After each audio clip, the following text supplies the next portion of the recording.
Hey,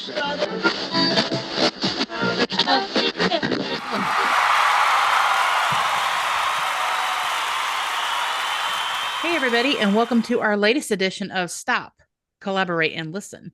You know who we are. I am Beth. And I'm Trouble. I mean, Kelly. Yep, that's her. And today we are joined by our friend. Hi, I'm Teresa Garza-Thuesen. Hi, Teresa! Teresa. Woo! Let's do this. You cannot hear that, but yes. Yeah. Teresa, we are so excited to have you here. We are. I'm going to do a little brief intro and then let you talk.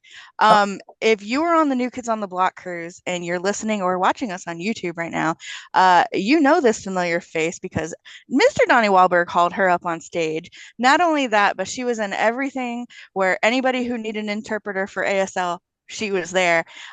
This is Teresa, who was the sign language interpreter for the New Kids on the Block cruise that we just went on, and it was so much fun. How much fun did you have, Teresa? Oh my God, it was a blast. And I do a lot of cruises, and this was so unlike anything I'd ever done. Yeah. It was amazing. I've done like awesome. 9, and this was like, wow. Yeah. I'm curious. Clearly, you are a hearing individual. Mm-hmm. So what inspired you to do this interpretation? Was there somebody in your life that said, you know what, I want to make a difference in other people's lives and do this? Tell us about that. You know, I'm gonna be honest, most interpreters come from because they're children of deaf adults or they're siblings of deaf adults. We call them CODAs and SODAs, you know, that for an acronym. Mm-hmm. ERDA, which means not even related to a deaf adult at all. Like, I'm not related to anybody that's deaf. I mean, deaf later because they're older, but not like born deaf. I was watching Sesame Street when I was 9 years old, and there's an actress on there named Linda Beauvais. She's deaf, and she played the librarian. So this was 1979. You know, I'm the same age as I think Donnie is 1 year older, and I'm 52. So this was 1979. I was 9, and I just kind of stopped. I was watching Sesame Street, and I didn't understand what was going on. And my dad's like, that's how she communicates. She's deaf. And I was like, that is so cool. And being the nerd that I am, had to go straight to the library, public library, and I got a bunch of books and was trying to learn sign language. And then I actually met my first real deaf person when I was in 8th grade at the middle school. And the deaf ed teacher had her 1st through 8th grade students at the middle school, and I had an opportunity to be a teacher's aide for one of the class periods. So I was deaf ed teacher's aide 3 days a week and library aide 2 days a week. And when you were in 8th grade? When I was in 8th grade. Wow, that's awesome. Yeah, age 14, and one of the little deaf boys I met, he was 7, and I was 14 at the time, and we just remained friends, and we're still friends. He came to my wedding 25 years ago. We've been friends ever since. You know, yeah. That is so cool. Oh, he's 7 years younger than me. So he's 45, I think. Yeah. That is so cool. I love that story. Never have I asked somebody, this is a never have I ever, I guess, till now. Did you get your start in what your career is because of Sesame Street? Nobody's ever said yes until now. Yeah. That's amazing. Yep. And it was wow, because I never knew anybody. Yeah. And then now, you know, obviously, my dad, there's deafness that runs in my dad's side of the family on the right ear. I had no idea about this until just recently. And I'm like, is that why you're always yelling and making me sit on this? What? You know, and but that happens when you're older anyway, right? So they're not trying to learn sign language or anything like that. But we're Hispanic. So my dad, even though he doesn't know sign language, any of my deaf friends can understand him because he's just gestures with his hands all the time. He's a hand talker. Yeah. I have to be I'm gonna sit on my hands. Yeah. And if I break out in sign language randomly, I'm really sorry. No, it's fine. You already have, and I've picked it up when you did the not even related one. I was working 2nd grade this morning, and then I switched to the high school. Yeah. Wow. And so I'm like, okay, change the way you're gonna deal with. I've got to give a shout out to PBS though, because you said you got inspired by Sesame Street. I had the same experience with Reading Rainbow. So I'm telling you, man, public television's where it's at. It is. It was wonderful. I loved them, and I don't know if they showed this in your area, but in the same, because it's from Austin. Austin is the one that produced the show. But there was a show called Villa Alegre. Villa Alegre. So it means a happy city in Spanish. And they showed like cultural things for people. They sang and they did, the way they would say hello to the parents or to the people, and how you would say Mr. and Mrs. or Sir and Ma'am. They would say Senor and Senora or Don and Doña. Just like I learned. It was way before. Like, what's the little girl that speaks bilingually? No, what's her name? Dora. Dora, yeah. And and I don't know if it was public broadcast everywhere or just in like, but that was really cool to see, like my culture being brought in. That you have representation. Yeah, that is pretty cool. I have another question, but I want to give Beth a chance. So go ahead, Beth. Well, I know that you said so mainly do you work in education, or are you just kind of wherever someone has a need for an interpreter? I've done everything. I like educational interpreting. I've done it all levels from kindergarten all the way through like somebody getting their master's degree, doctorates, even PhDs. First of all, it's a guaranteed job for a certain amount of time. I work as a contractor, so I don't work for like a school district itself. I go that way because I live in a little town called Kerrville, and it's about the closest school district, I guess, that would be hiring lots of interpreters would be maybe 60 miles away. So commuting, they don't pay enough for school districts. Don't pay enough for employees, and I wouldn't be able to count my commuting. Like a $10,000 tax credit, with gas and mileage, every year. So I work for an agency and I get paid an hourly rate, and then I do my own stuff. And the only one bad thing is like I don't have retirement, so I'm gonna be working until forever. But girl, I'm gonna be working until I've got one foot in the grave too, so don't worry about it. Right.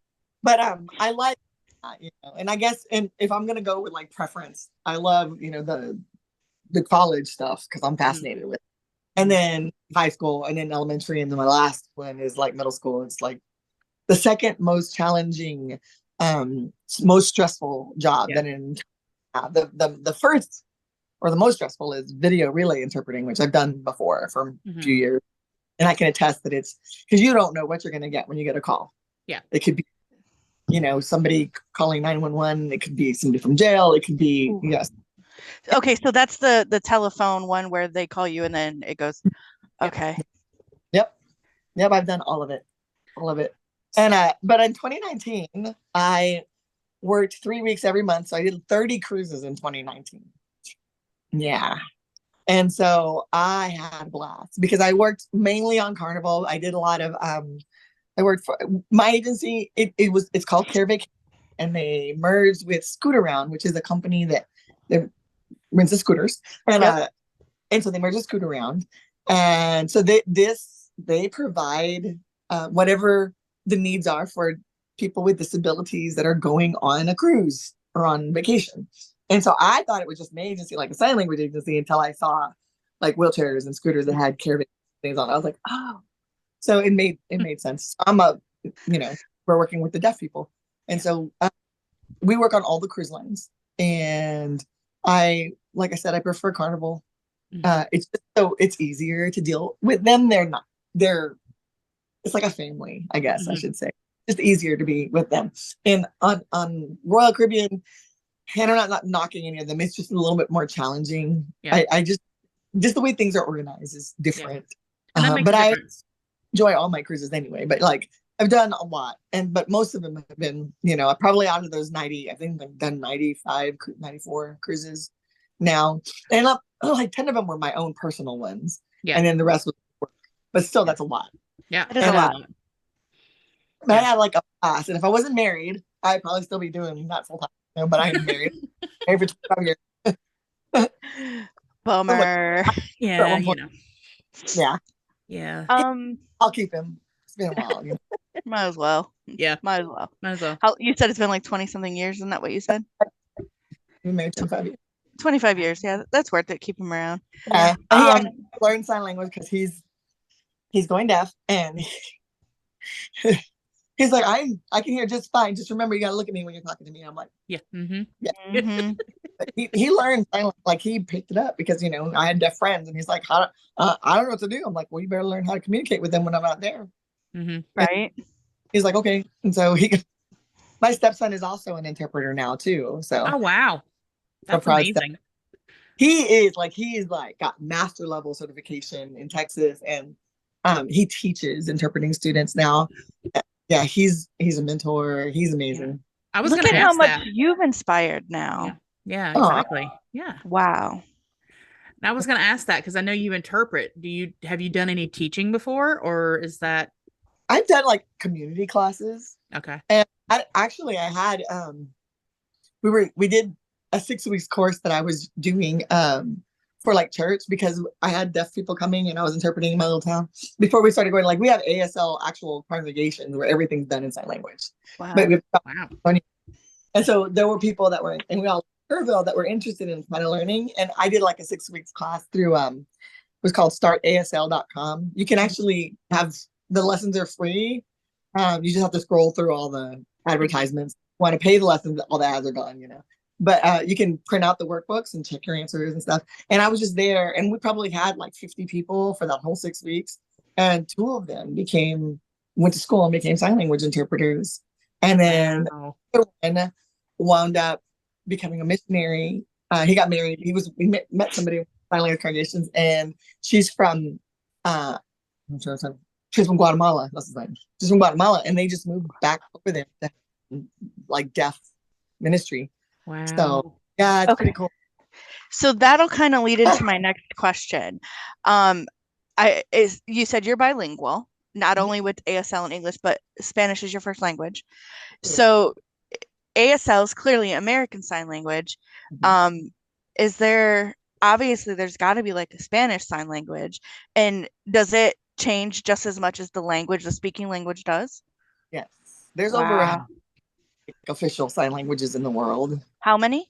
Oh, more than 130. Wow.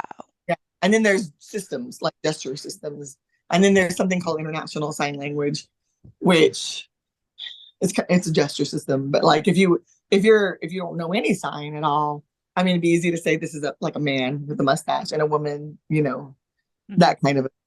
But right. So when we were in, my stepson was doing missionary work in the Dominican Republic, and even though they say they use ASL, they don't really, like, if they're in the mountains, they're not really, the parents aren't letting them go to the school, and so they don't know anything. And I just remember thinking, wow, this is so, because my stepson had to draw pictures to like help with the concept of trying to teach him something. And we were sitting around watching, and this lady was kind of sitting a little bit away from where we were doing our little discussion. And so he pointed at her, and he's like, who's that? And he goes, oh, and he does this, and then he does this, and then he does this. And then he's like, her. And I'm like, oh my God. Okay. So he's saying blood, boobs, born, her. My mother. That's my mother, And that was like a gesture. And so we were like, so he's like, Randy's explaining, he points at me. He's like, mother, and he's like, what? And he finally got it. He's like, oh my God, so much easier. Yeah, so much easier. Wow. So, but trying to figure that out. I mean, even now I'm working. You'd be surprised at how many people who are Hispanic don't speak Spanish. And even in San Antonio, where it's like 85% Hispanic, there's like a whole generation of young people who are maybe in their like late 20s, early 30s, and their parents like didn't teach them Spanish. And now they're in the schools, and like their deaf kids' parents are Spanish speaking, and they can't say anything to them. And so I speak Spanish, and so like the school district's like, I need you to tell them this is not anything. I'm like, y'all don't speak Spanish? What happened? But like although I got my mouth washed out with soap in kindergarten because I woke up from nap time and started speaking in Spanish. So I had like this I understood it, and I would answer back in English. And my grandfather was like, what kind of a Mexican are you? What kind of Mexican are you? You're not speaking Spanish. And I'm like, I don't want to get in trouble. But it was when I started using sign language, learning sign language. I'm like, oh, the word order is very similar. And I started talking to my grandfather again in my 20s, and he's like, when did you learn Spanish? I'm like, I always knew it. Yeah. I always knew it. I was scared to speak it. I live in Florida, and there is I live in northern Florida, but like I'm from central south Florida on the east side of it ish. And there's a higher Spanish presence here. Like the diversity leans more Spanish. And I am amazed at how many don't speak English, believe it or not. So, and it's hard for me. We're actually getting renovations done, and there's a lot of I think they're Mexican men or Puerto Rican. I'm not sure. Either way, it's Spanish.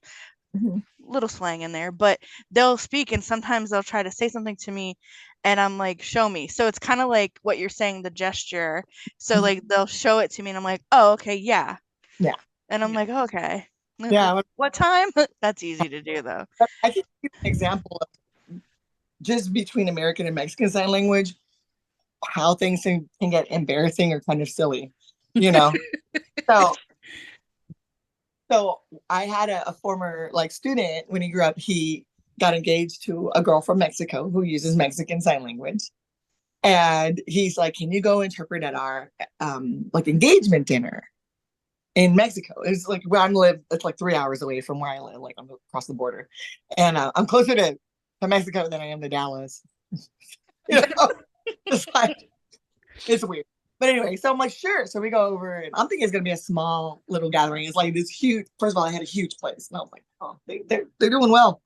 But so I meet the girl, and she's like, and I was like, no, I'm married. So this was a few years ago, before marriage was a legal thing. So she asked me if I spoke English. Here in ASL, this means lesbian. So I was like, I was wondering what you were doing that for. I'm like, I'm pretty sure I know what that means. Yeah, no. And he's laughing, and I'm looking at him. And she spoke. She goes, no hablas inglés. I'm like, oh, English. So like England, their sign for England is this. It's like the chin strap for the Queen's. Oh, versus this. What? And I'm like, English, like this. Like our old sign was like, we would make fun of the top hat and tails kind of guy, like, And she's like, you need help? So that's their sign for help in Mexican sign language. Oh man. That's a hot mess. I'm like, that's fun. So then later, we're like having dinner. I think I was with my stepson. This was a different story, but like it's similar to what we're having. We had come across for a workshop, and a guy asked us if we wanted fruit, right? Would you like some fruit? And he signed this. So in Mexico, the sign for do you want is quieres, the word is, and you would sign this. In the United States, in ASL, this sign means war. Or yeah. And then this is the sign for pear, like a fruit piece of pear here. It's their sign for fruit in Mexico. But if you pair the sign with this, it could mean some kind of oral sex. So then, when the guy asked, the man was asking, my stepson was like, what did you, in Spanish, he's like, what did you ask my mother?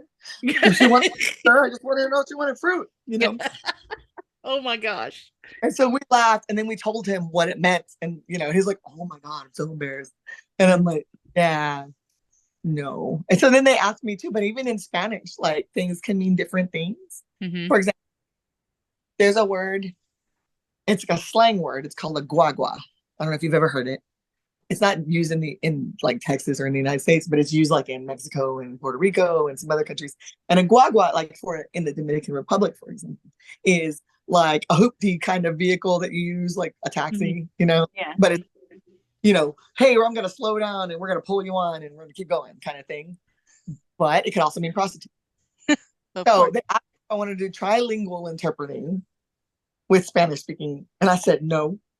Because somebody said that they took a taxi or they rode a taxi or they rode a guagua. I don't know which one. Yeah, they could have rode a prostitute. Like, which one did you? That's a whole different conversation. Yeah. And I'm like, I don't want to do it. Because I know I'm going to be a person, dirty mind, not on purpose, but it's just, you know, my mind. And I'll be just embarrassing myself. And I just did right now. No. So I have a funny story to share where I totally embarrassed myself. My ASL is extremely limited. I learned some things from Mr. Holland's Opus and some things from my dad knew basic things. He had a friend who him and his wife were non-hearing, but their daughter was hearing and her and I were friends. So she taught me how to do my name and miscellaneous things that I haven't used, so I've lost it. But I knew like thank you. But we were moving offices for work and I offered to go in on a Saturday and help out, but the movers were doing the heavy stuff and they were non-hearing individuals. And so we just had to put up signs to tell them to match that color to this color to know where to put things. And whenever they were done, they were like waving and I said, "Oh, thank you." And I went like this. I was like, fuck. I did the F you instead of thank you. Thank you. I was so embarrassed. It probably right? I hope so. I hope so. I was so embarrassed. I was trying to be like, "Oh, look at me. I know how to say thank you. Hoo-boo, fuck you." That wasn't good. Right. At least I didn't call him a prostitute. Well, and it almost looks like horror if you do it this way. So they're like, "What? You're shy or you're a prostitute? Which is it?" You know? Yeah. But no. It happens, y'all. It happens. I embarrassed myself I don't know how many times using the wrong signs. So here is one thing. On the New Kids, let's get to the cruise. On the New Kids on the Block cruise in 2018, there was an interpreter there and Donnie was screwing with her too. So a lot of the times I sit in ADA, so I saw you and was like enthralled in watching you because I was near your girls a lot. And I was just like, oh my gosh. I'm like, that is so amazing, so much work, all this stuff. And then before the last cruise, the ASL interpreter, I've now seen her go viral. She may not know it, but I saw her go viral on TikTok because she was at a whoever sings WAP, and she was at that concert and they had to do the dangly thing in the back of your throat. And I was like, yeah. Okay, tell me, how embarrassed have you ever been doing? You've done cruises like or concerts or things like that. Clearly you did the New Kids cruise, so that had to have its moments with some lyrics. It wasn't that. I mean, I think because I did so many cruises that whatever, because I have to do comedy shows on the cruise ship and they have adult. Oh. Yeah. So I was just like, okay. But see, in Texas, and apparently it's not a thing on all interpreter training programs, but where I came to school here in San Antonio, we're required to take acting classes. That's cool. We have to be people or taking on the persona of whoever it is talking, right? So when it comes to like big things like music or people that are comedians, things like that, then we're them, you know, and there's no room for us to be like prudish or anything like that. And so we just got to go with it. Oh, and so, yeah, she definitely wasn't being prudish. She was all into it. And I'm like, yeah. Donnie didn't get you horrible on this cruise. No. I was waiting for it, but I do remember how to say, "I fucking love you." Yep. You taught me that. I was like, "Oh my God, I love it." A lot, but yeah. It's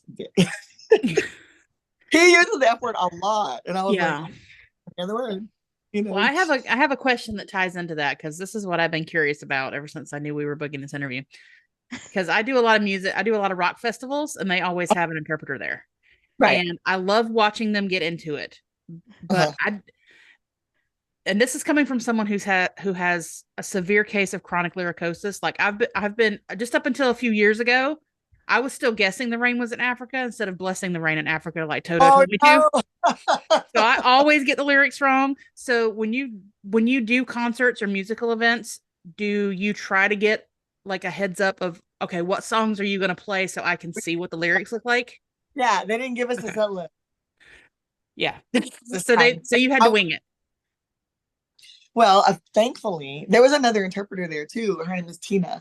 Tina was like, though, just letting you know, I don't hear well in crowds and I don't do rap music. And I was like, really? The New Kids All the crew? next days, you know? So she was like inside doing like the concert inside and stuff. But when it went into rap music, I was like showing her the sign and she's like, you know, but it was wonderful to have her though, because she, before, maybe about 2 weeks before we were going to go, she found, or she got, I guess, the set list that they used for the mixtape tour that they toured around US with. And so it was like all the songs that they did on the show with, and also Salt and Peppa and Rick Astley and who else was in it? In Vogue. In Vogue. Yeah, so all those songs, and they played a bunch of their stuff. And I did anyway, because I grew up, like I said, I grew up in that era. You know, I was a senior in high school, I guess, when you, so or like when they blew up. Yeah. But they're like, we're the first boy band. No, you're not. No, you're not. Menudo is the first. Menudo. There's disagreements when it comes to the Beatles, but Bethy will tell you differently. They're not a boy band. Little boy bands, yeah. Those were men. But Menudo, yeah. Robbie Rosa. Yeah. Anyways, so I listened to that set list for like every day on repeat for like 2 weeks. That's a good one. Yeah, and it was a lot of music, but I was so glad that I did. And she actually printed out all the like she had like 500 pages.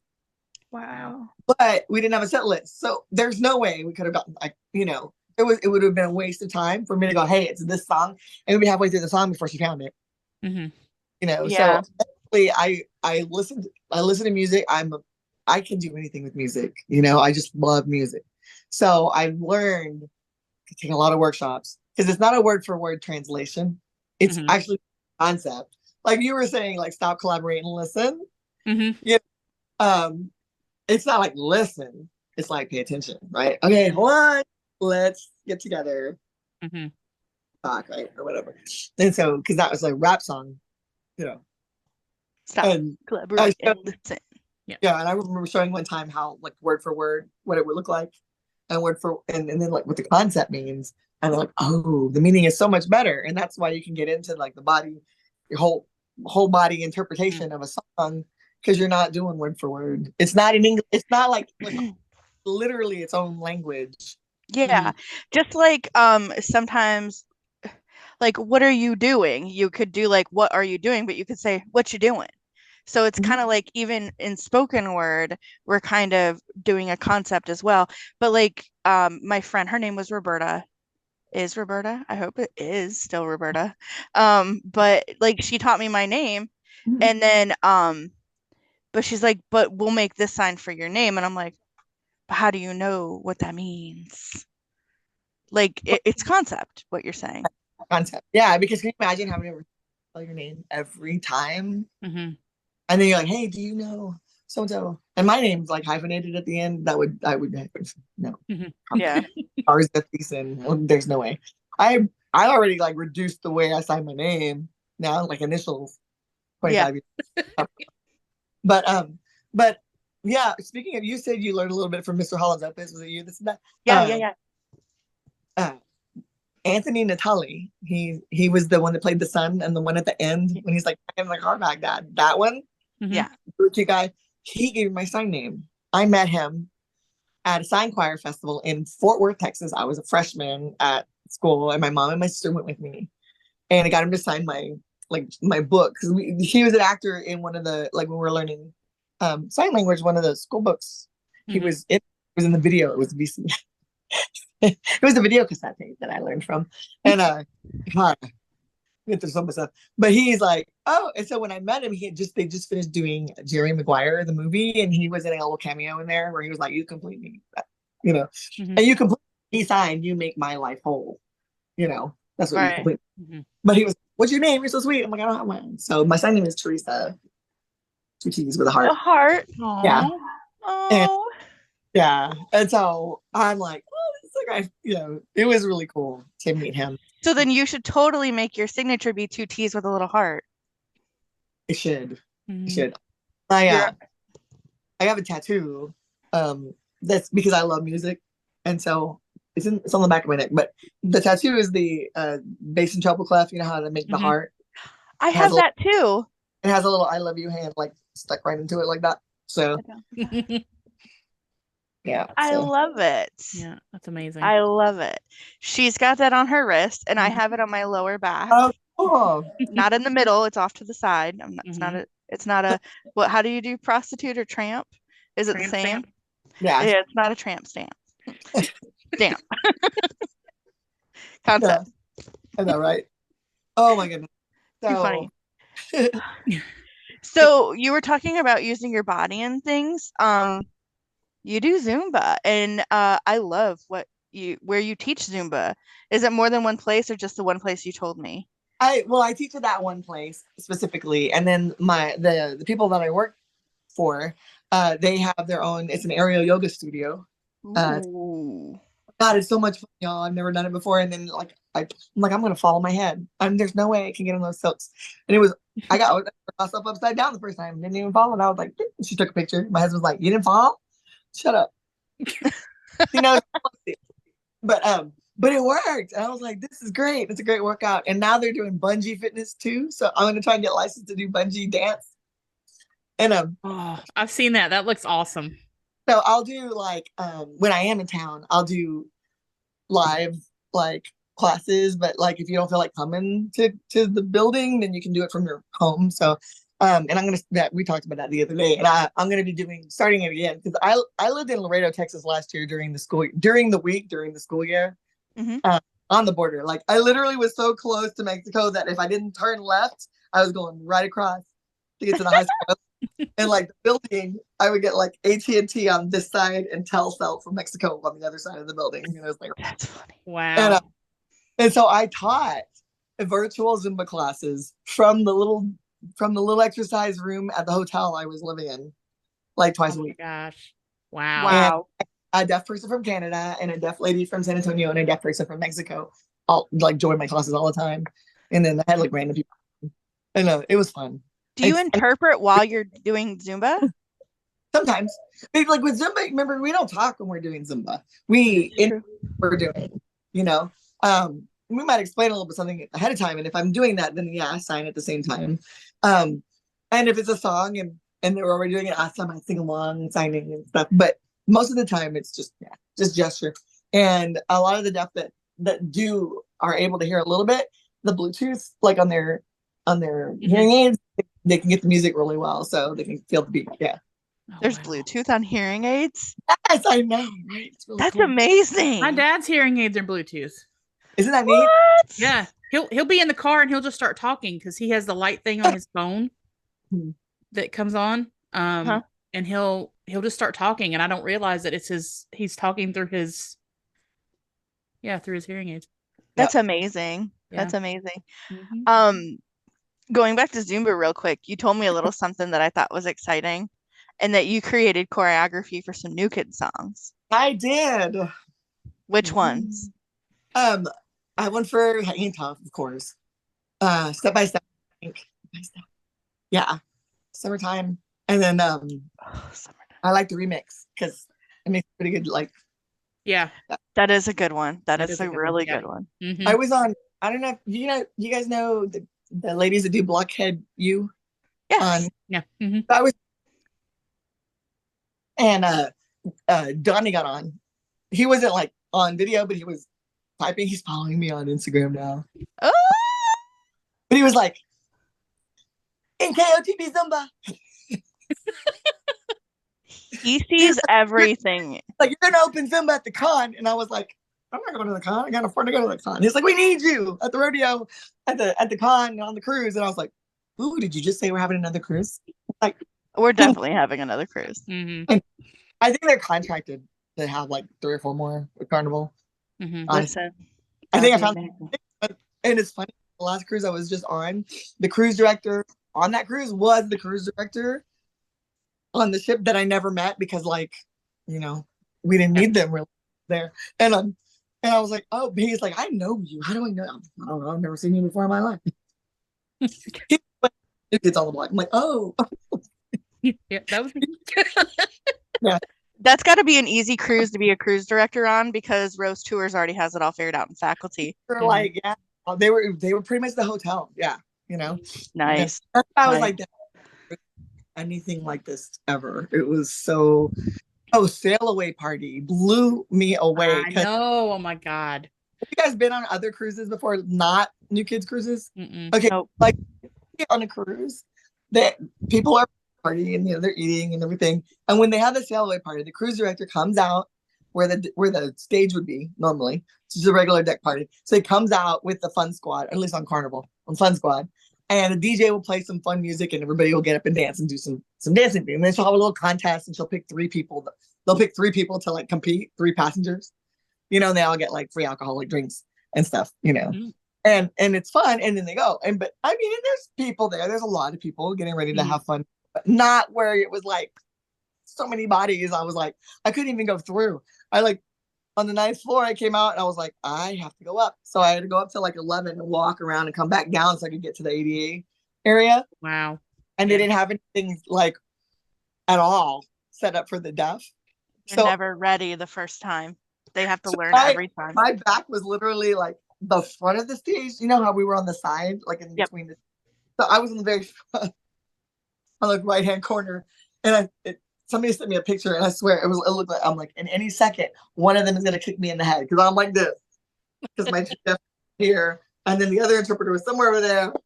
She was like, I have to find a place, you know, and I'm just like fighting, you know. Yeah.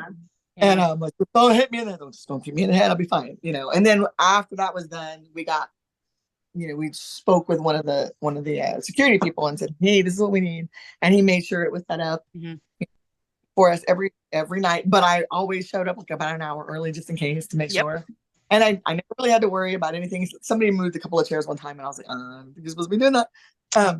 But that guy helped us out so well. And he wasn't even with Rose Tours. Like they hire security locally from Miami or wherever the cruise is coming from. And so he did us a solid. And so I went and got him because it's Carnival's 50th like birthday or anniversary. So I got him like a coffee mug that had the 50th anniversary thing from, you know, as a gift. Oh, that's nice. That's nice. Work, you know. Yeah. I liked it. I liked it when they eventually like did you guys in the half moon to kind of make you guys like fenced in there, and then they had the rest of us behind that like were the wheelchairs or the walkers or whatever. That was much better. So we did, and then the second day, I guess, when the girls went, we went ahead and put the chairs up, and then the wheelchairs. Like the first time that happened, there was all these ladies that were not supposed to be in ADA. Straight up to them, and like I'm like, and they knocked my drinks over, they knocked a bunch of stuff over, and I was a little upset. And finally, and one lady, she was just like, "You're not even supposed to be here." I said, "You're right." So I told the security guards because they tried to do that the next day. They made them leave, and they had. So then we were able to get, and I helped get the wheelchairs up a little closer too, you know, so they could do that there. I felt bad taking that big space, but like we needed a space to be able to sign and yeah, there's a lot that goes into the right positioning for the logistics of it. Yeah, and I know that they had a really challenging time apparently on the cruise before like the one in 2018, and you know they were really nervous about it. So, but I've been doing this a long time, and so I found a way to say, hey, this is what we need. This is what we're doing. And you need to get on board with it. Or hey, let's. But thankfully, like, because the lighting in the auditorium, even like they had him set in a weird space that you couldn't even see anything because the speakers were in the way and stuff. And so I'm like, we need to move them. They need to move over here, and the interpreter needs to be up against that wall. And they had all the they had all the people in wheelchairs. Like, I was like, is this a fire hazard? All up against that stage. Like they barely. I was like, why are they making them face the stage? Like they have to look up and look. I mean, I thought that was horrible, but I had to have like the spotlight would only go right there for the interpreter. And they're like, well, they're allowed to have a companion. I said, well, can the companion sit on the other side of the interpreter? Is that okay? Yeah. Oh, good. Thank you for doing that for us. Cause you know, we don't have a choice about where the spotlight gets to go and stuff. Right. So at least we got them to move over a little bit so they could see. Yeah. Yeah. You know, because they can't hear what's going on. So they at least let them see what's going on. Yeah. Exactly. So we stuck into the second concert, like on the top, me and the other interpreters, so we could get a little bit of video because, you know, from the vantage point where we were, it was like sideways. And so he had promised her friend, like, I'm gonna get a video of them singing Summertime or something like that. And so we went in there. Yeah. It's definitely one of my favorites, that song. Yeah. Man, I didn't realize, because I like the New Kids, but I didn't know everything about them. I learned so much. Like I liked that they did their whole like transition through from the beginning all the way through, because I was like, I never heard of them. And everybody knew, and I was like, wow. Yeah. I'm not a fan, you know, and now I'm like, wow, now I get it. Like, I'm still, I'm even now, because they're so nice. Yeah, they are amazing. Like amazing. They knew half the people on the ship by name. I was like, wow. And if they don't know you by name, they know you by face. Yeah, they know your face, but yeah. Honestly, like, because I've done so many concerts, so many different types of genres. I did the rodeo, the San Antonio rodeo, for 10 years, you know, and I worked with, you know, a lot of country and Western artists, and then I worked with comedians, and I worked with some Spanish people. Marilyn Manson, my boss told me, and he was not opening. It was like a Smashing Pumpkins concert. And then calls me back and says, some lady she was an older lady. Some lady opening for them named Marilyn. I was like, Marilyn Manson? Oh no, I can't do that concert. This was a few years ago before all the messy stuff came out. And I'm like, I'm gonna go to hell. I'm not. You have to give me 2 days notice to learn 30 songs. And there was another interpreter with me, thank goodness. And we divided it. And I'm like, I'm not singing this song. You can do that one. And, oh my gosh. It was an interesting concert. It was kind of fun, but it was interesting. Yeah. You know, normally it takes a lot longer prep. Because it's not, like I said, it's not English on the hands. You got to figure out the concept. And you know how fast rap music goes. Yeah. It's a bit challenging. You have to get creative, kind of. Yeah. I had another interpreter and I, we actually worked together twice. Here in San Antonio, one of the school districts, they did a Greek, like a play based on Greek characters. And then they just did My Fair Lady, the musical. So the band, the orchestra, the high school orchestra played the music, and then the actors and the kids sang and danced. And so we were the interpreters, and we were in costume also, and to be on the stage and stuff to kind of make it kind of smooth. We didn't think we were gonna have any deaf. There was like 3 rows of deaf people in there, and so but it's a lot of work. And we got to go to just one of the rehearsals, but we had like 2 weeks to prep it, and that's not enough. You know, I had to go back and watch My Fair Lady a couple of times. And I was Eliza Doolittle because her Cockney accent. You know, we have the script, but we can't depend on the script, right? When when it's going so fast, so we have to kind of memorize what's going on. So I was supposed to be it was supposed to be the other way around, but the other interpreter's like, I can't understand what she's saying. So I'm like, I can, because I worked on the cruise ships, and so I met people with all accents. Yeah, and it worked out, and it was great. I will work with her every time that there's something like that done, because we work well together, and it's nice. It's a joy to have a team that can support you.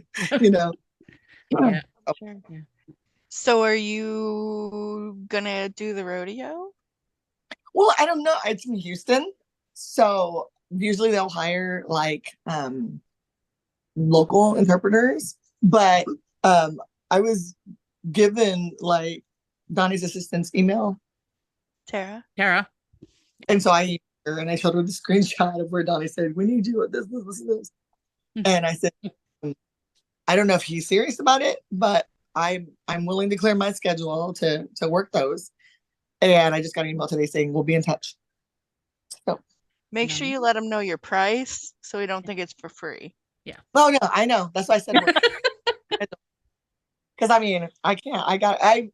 My husband works for the state, so he works at a forensic hospital. It's a mental health hospital, and we have one in our little town of Kerrville, and it's like a minimum security one. So I don't feel so like nervous about him being there.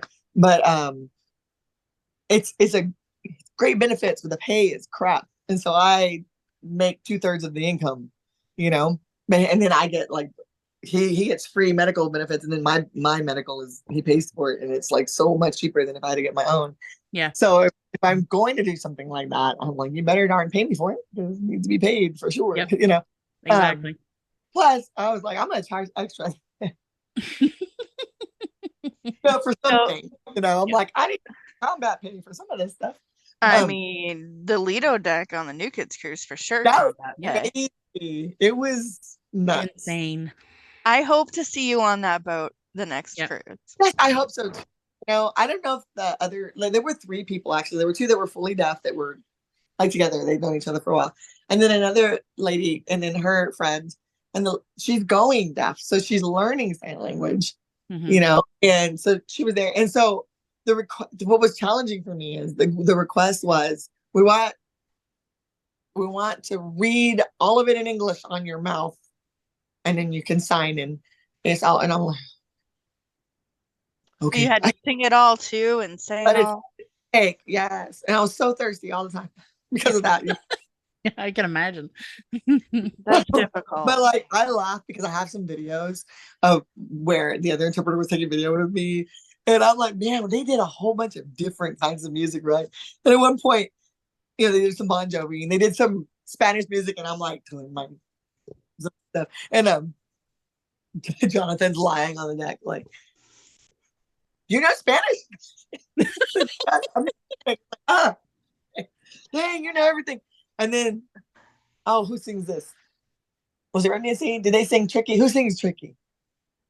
Run DMC. Yeah. So I was like doing that, and he's like, ooh. And I was like, yeah. And then they Blister in the Sun from the Violent Femmes. Yeah. And I was like, I'm so glad my husband liked that music, because I had never been introduced to it until I got married to him. And it was like, and I was so, because I don't drink when I'm working ever, so I had no alcohol. I just drink soda or water, and I was so hopped up on like the energy for everybody when that song came on. I had like the funniest video of me like, man, I'm a walking actor with them. Like a blister in the sun, and it was just silly. And my hat kept blowing because of the wind, and it kept pushing it down on my head. And this is crazy. Yeah. So, but it was a lot of fun. A lot. And I had no idea that everybody could see me until I turned around and took a picture of something, and I looked at the screen. I'm like, I wonder who that person is, but they're back to the camera. Oh, that's me. Oh my God. Oh my gosh. I hope I'm not picking my nose or doing anything silly, like my clothes. And Tina was like, yeah, everybody. I'm like, they're not paying attention to the person standing next to the stage. Right. I was just like trying to do something. But I knew I was like, oh, head and shoulders above the stage. Usually the stage is a lot higher or whatever. And yeah. That was crazy. But it was really, everybody's been so nice. Yeah. That's good. Yeah. So would you say you're a blockhead now? Oh, absolutely. Yeah. Yes. I told Danny, because we were up there, when he pulled me up the last day after my clients went to bed and everything, and I was talking to Danny, and I said, yeah, this is really special. He goes, it's all the fans. And I go, it can't be just all the fans. I said, dude, do you know how much a cruise costs? A 4-day cruise on Carnival costs? He's like, no. I said, $300. Yeah. Yeah. It's only $300 for all 4 days, and you got to do a bunch of stuff on this. And he's like, oh. And I said, yeah. Do you think that your fans would pay that much money if you guys weren't something special? Right. I mean, if you guys were like total like egomaniacs and stuff, they're gonna be paying for a cruise. 18. I mean, how many had that? 11 cruises, right? Yeah, this was 11. 11. I'm like, 11. They would have dumped you, number 1, 2, or 3 after. Yeah. And he's like, think about it like that. So I said, and I've done I did their NKOTB thing, when they did that, and I'm like, that was awesome to watch, because there were like all the generations of people there, and it was really a good time. But this was next level. Yeah. And and I have a lot of respect, because I have met some famous singers who I thought were like amazing, and then I met them and they're not. Yeah. And it kind of, and you're kind of like, oh, I said that this year because I had my first meet and greet, and I said, how awesome is it that you meet an artist that you admire so much and they end up being just as nice as you hoped they were. Yes. And I was so happy because I was like, I didn't want my bubble to be broken. Yep. For my, you know, they were my first real crush, you know. But I'm a Bon Jovi fan. I'm gonna be honest. That's not bad. And but like, then I got to meet him, and he's absolutely just as nice, you know. I mean, something about the people from the New Jersey and Massachusetts, that area, they're just down to earth people, you know. I met him in I was in Rio de Janeiro, and he was in my hotel. Wow. Wow. I was like, whoa, I know you. So who's your favorite new kid? Donnie. Donnie girl. Anyway. I of course, I think Jordan's adorable. You know, I think he's gorgeous, always is going to be. But I love Donnie. I love his attitude. You know, he's genuinely a happy guy. Yeah. You know, I think it's tough though for all of them to not it's tough not to get the big heads, especially after like all those years. And I feel for Jonathan because I know he's got anxiety. You know, and he always ever since the beginning. Like I don't know if you guys remember, but well, you probably don't because you're way younger. But I remember watching. Was it Arsenio Hall? To perform, and Jonathan he couldn't go on. He just nervous. And I felt for him ever since then. Can you imagine? Yeah.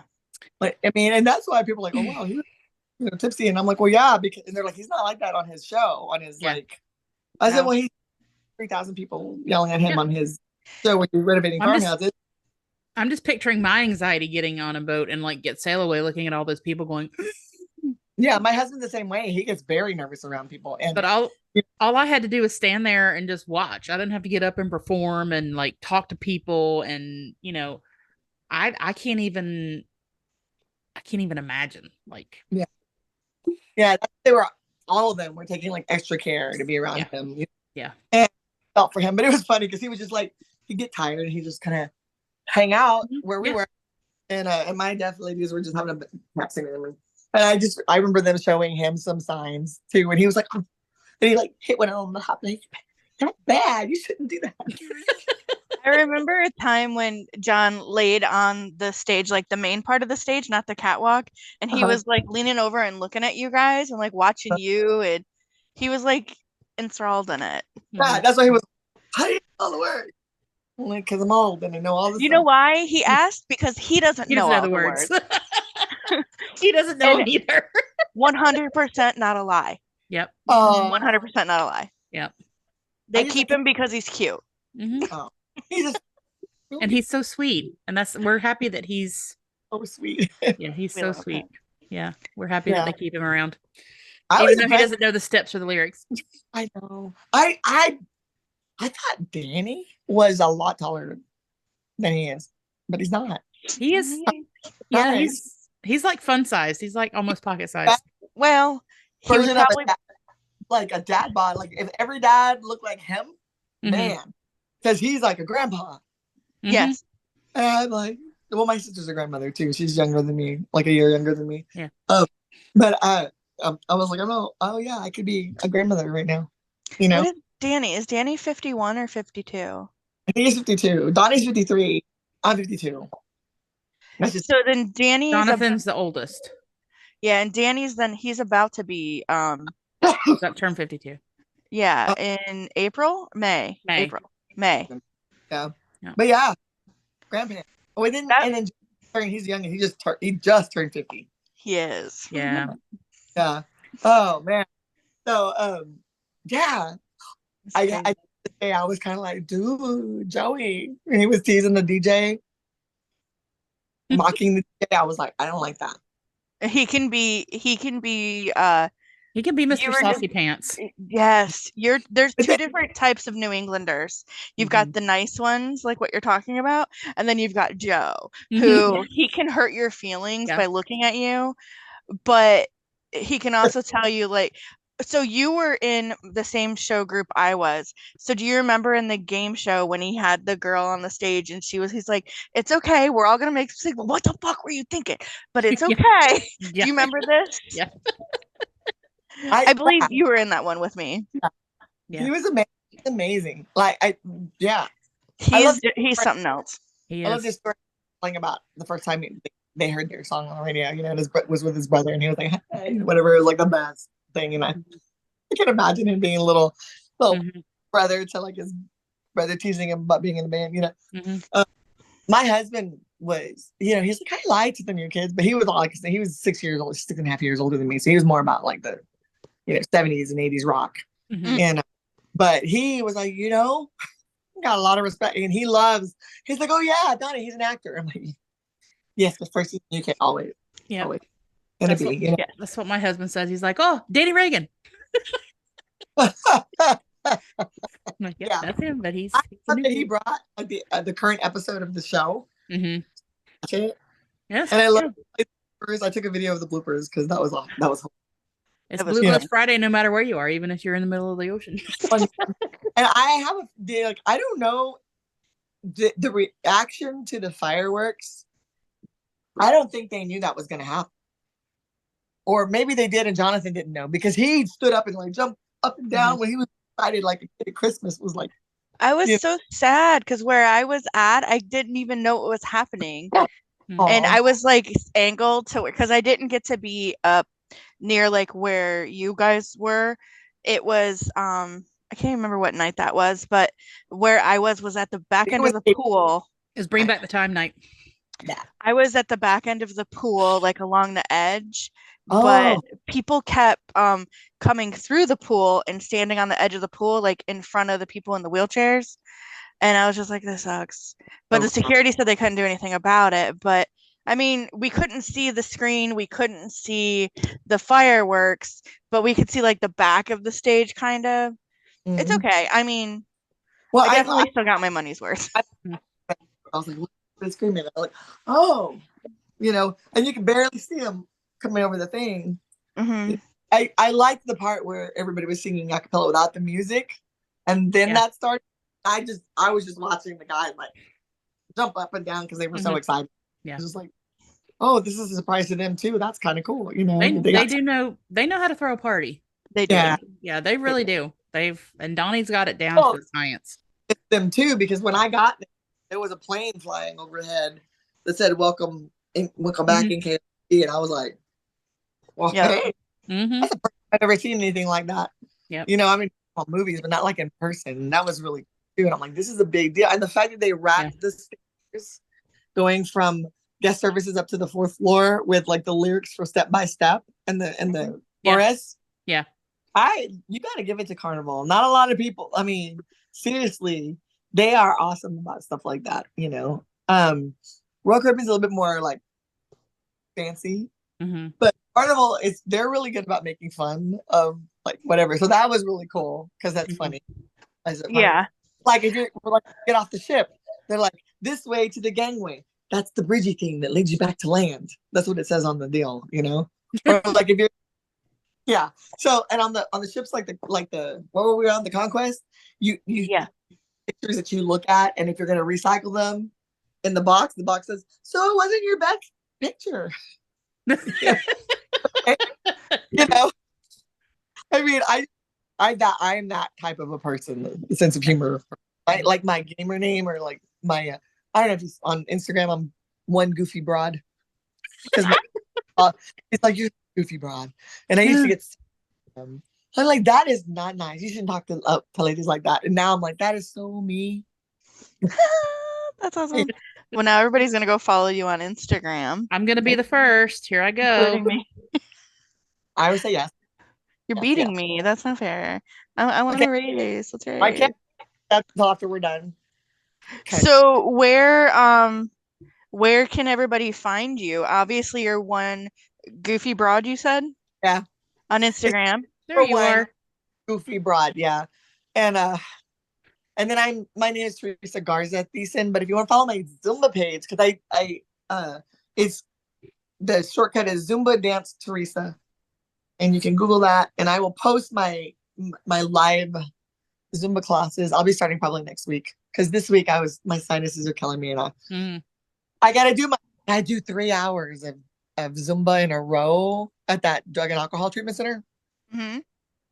And the first group is a military group. Ooh. And so every 6 weeks I have to convince a new group of especially men that Zumba is helpful for their like treatment, or, recovery.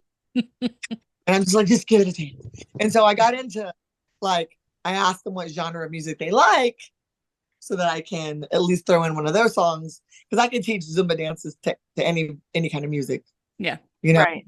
And I remember for 6 weeks I had people that way into like 90s music, so we had like Weezer and I had Pretty Fly for a White Guy, and I had Donnie from Spice Girls. Mm-hmm. Recently I'm like, let's go old school, and I taught like Billie Jean. So I taught them how to do like the dance, and then I was like, taught them to do the ding, and then I did the moonwalk, and they're like, well, I can do that. I'm like, you don't have to. You can do this. It's a modification for it. You can moonwalk. Yes. Yeah. But you got a problem with that? So I have people like, because some people don't like Latin music. Mm-hmm. Well, it's okay. We can do it. We can do a reggaeton to like Ceiling Can't Hold Us from Macklemore. What? I'm like, yep. Nobody ever watches Dancing with the Stars. They do traditional Latin ballroom dancing to songs you would never put on there. Yeah. And that's pretty much similar with Zumba, because Zumba is worldwide. Right. And, like, there's hundreds of different styles of music, Oh yeah. They're really good about giving us a good mix of it every month. They provide us with choreography and songs we could choose to use or not, but at least we have that, as like an class. And then I work with kids too. So I'm licensed in Zumba Kids and Kids Junior. And recently, because the San Antonio rodeo is going on right now, and then the Houston rodeo is like a couple weeks after. And so they're doing a big breakfast tomorrow morning. The cowboy breakfast. They'll feed the whole city. They make like so much tacos. They give everybody breakfast tacos. Yes. And kids are doing like a line dance, So I was helping them learn how to do like Old Town Road, like a dance. So that, and so we were teaching it for the kids because it had to be simplified. And so, I have a good time with the kids. That's awesome. Yeah, because I have fibromyalgia, you guys, and so I was like every night I'm like, I need my pain medicine. Yeah, I'm rubbing on me, taking on my pain pills. But it doesn't hurt when I'm working because I'm having a good time. Yeah, it hurts after, and then I'm like, and then I fall asleep, and then I'm like, okay, and I get up like feeling like I'm 80. But once I get into it, it's cool. Yeah. And so I became a Zumba instructor because I knew that I needed to keep my weight loss kind of going, and I knew that this like quarantine was going to be happening. Yeah. I'm like, I was working BRI from home or BRS from home, and I'm like, I need to do something to maintain the weight loss, and at least I kept it stable, Yeah. So yeah, and I've benefited from it, and being in that special situation. Yeah. Like where I teach has been like, wow, and I've gotten a few clients have come up to me and told me, they're like, you changed my life. And I'm like, what do you mean? I just today. And they're like, I know. And I've been sad and crying for weeks, for 2 weeks. Sometimes I'd be gone, for 2 weeks. And this one young man came up to me, like, he goes, you made me laugh. You made me do these silly dances. I didn't want to do them. And when I did, I had so much fun. He's like, I'm smiling now. And I'm like, and that's all, like that. Wow. That's exciting. Yeah. And then like when I first moved back to the I still always lived in Kerrville, but I would drive when I was working in Laredo for that year last year. I would drive on Sunday, 3 hours south, and stay in a hotel Sunday night through Friday morning, and I'd, be at the school. And I would do I actually worked, I did Zumba like in the hotel, and I also like substituted at a local Zumba, like a gym for some of the it was fun. The hustle is strong with you. Right. And then I would drive home Friday after school at 3:30, and it took me 3 hours to get home.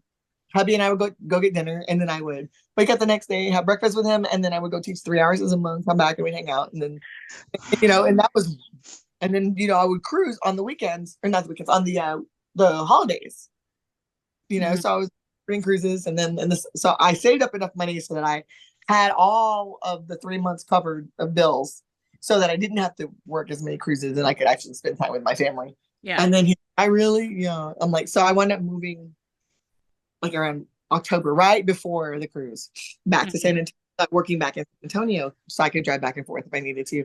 And I went into the high school, and there was a freshman in there, and he's like, "Oh my God, my favorite interpreter." I met this kid in 2018 for like 3 months, and I was really touched that he like remembered me. Like, That's I can't. amazing. No, you're my favorite.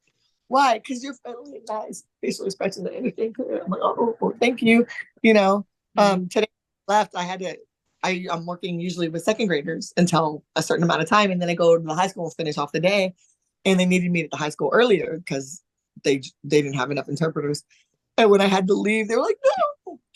So I was like, oh, it makes me feel good. Yeah. That I'm making it. You're so much fun, but I just love that, like, you're making such a difference in these people's lives because you're helping them experience things and that they would not be able to do on their own. And that's inspiring to me because I just you have to give so much joy to people for what you do. And sometimes I'm like, I have such a big personality, and people either love me or they hate me. Well, I love you. I'm in the love you camp. So my heart, like, I'm like, I know everybody can't you, but like, it just hurts when I find out that I've like offended somebody, or I'm like, it's the least I would want to do, And so, and you get that even like I've had some clients that are not real. They don't like me. I'm not their cup of tea. Well, sorry, I'm my best, and that's fine. Yeah. That's fine. I understand, it's just hard. I just don't want everyone to ever know that, like, where in my job, it literally comes from the heart, like what I'm doing. Yeah. I've never wanted it. I'm not trying to be like, hey, look at me, I'm so amazing. I'm not, because I know that I wouldn't have been there if there hadn't been a need. And I appreciate the privilege that I have to be able to be around, so close to people. And it's just, and I respect their space too, people I am interpreting for, because they must have everybody wanting a piece of them all the time, So it's just, it's a balance. And I don't ever want it to be not about the deaf people, but I was really tickled that there were like New Kids on the Block fans from way back in the day now that were deaf. And I loved I don't know if you saw, they were using balloons to put up against the speaker so they could really feel the vibration stronger. Really? I saw them with balloons, but I didn't know why. Oh, wow. Yeah. And I used that, like, I remember I had a kid one time. He was completely deaf. His parents were from Puerto Rico. They didn't speak any English. And, they didn't even know, because he had other issues besides being deaf. They didn't know, like, mental capacity, like what. And he would never like respond. He would just whatever sign you're doing. So he wouldn't answer a question or anything like that.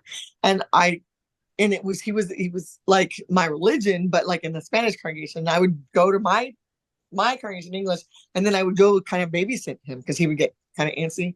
And I just remember, I thought, well, maybe he doesn't have that capacity.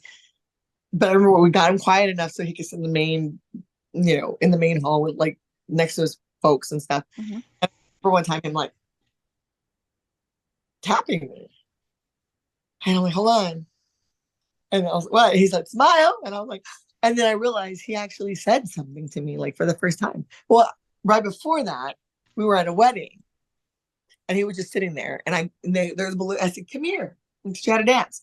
He just looked at me, and I got a balloon, and I gave it to him. He could feel the music, and I'm like, "Do you feel that?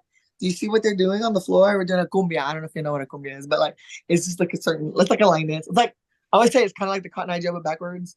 You're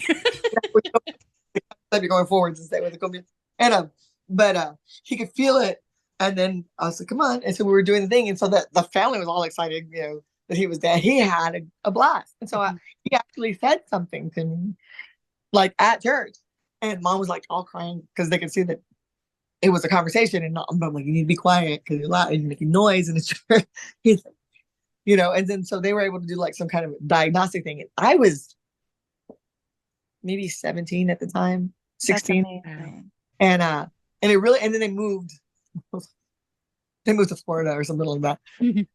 I don't know whatever happened to him, but I'm hoping went well with them and stuff. But it was just, I think kids and just people know that I don't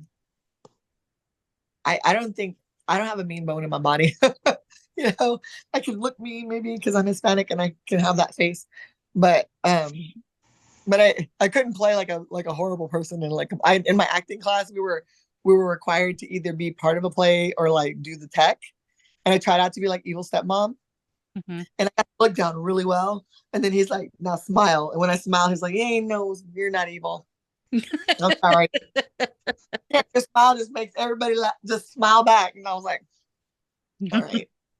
I think that's a beautiful story to end on. Yeah. Aww. I'm just that is amazing. I'm absolutely just I'm inspired. I really am. Oh, you guys are awesome. Yeah. I would love to invite you back another time. Yes. And we have other shows. Yes, other shows that I think you would be amazing on, such as a Power Hour. I'm going to email you the details on that because we got to get you to do that. Start thinking of about 12 songs and we'll talk. Yeah. So I'm going to tell you, this is the cool thing. I was like, I don't want to work elementary school. Every time I go to an elementary school, I get sick. I do. But I was really nervous about having to transfer after Christmas, having to transfer over back to like kindergarten through 8th grade again. And I'm like, I don't want to do this. And I walk into the 2nd grade room and I have my New Kids on the Block bag that I bought.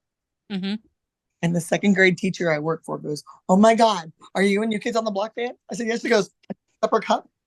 Oh my God. She's so excited, y'all. We're everywhere. It's amazing. Yes.